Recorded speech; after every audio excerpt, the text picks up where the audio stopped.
Early Learning Academy.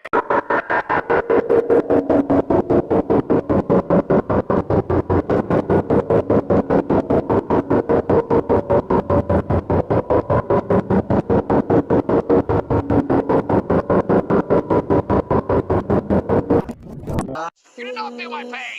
Not the same thing in your actual voice. Okay, but seriously, we should probably get ready to rumble. Uh-oh. Ah!